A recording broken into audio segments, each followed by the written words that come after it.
ایک دفعہ تمام صحابہ آپ صلی اللہ علیہ وآلہ وسلم کی محفل میں بیٹھے تھے اور آپ صلی اللہ علیہ وآلہ وسلم نے ان سے پوچھا وہ اللہ کی کون سی مخلوق ہے جس کا ایمان سب سے خوبصورت ہے، سب سے زیادہ دل فریب ہے، جس کا ایمان سب سے معصوم ہے؟ تو صحابہ نے کہا کہ یا رسول اللہ، سب سے خوبصورت ایمان تو فرشتوں کا ہے۔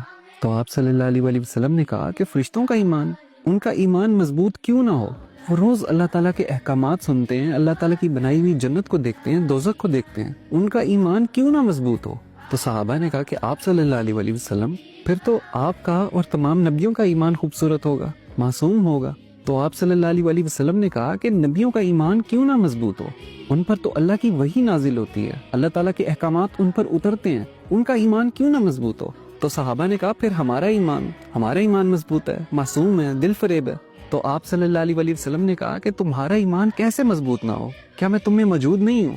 کیا تم مجھے دیکھتے نہیں ہو؟ جب میں تم میں موجود ہوں تو تمہارا ایمان کیسے مضبوط نہ ہو؟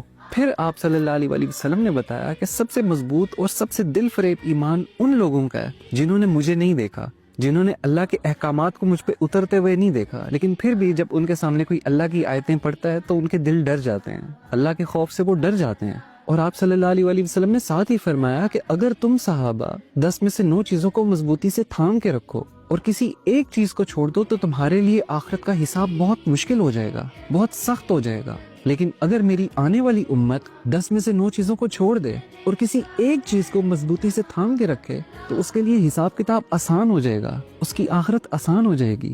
یہ محبت تھی آپ صلی اللہ علیہ وآلہ وسلم کی ہمارے لیے، اپنی امت کے لیے، جنہوں نے ان کو نہیں دیکھا، جنہوں نے ان کے ذریعے کسی اللہ کے معجزے کو نہیں دیکھا، لیکن پھر بھی ہم جیسے گنہگار لوگ اللہ تعالیٰ اور اس کے نبی کے لیے کتنے ضروری ہیں۔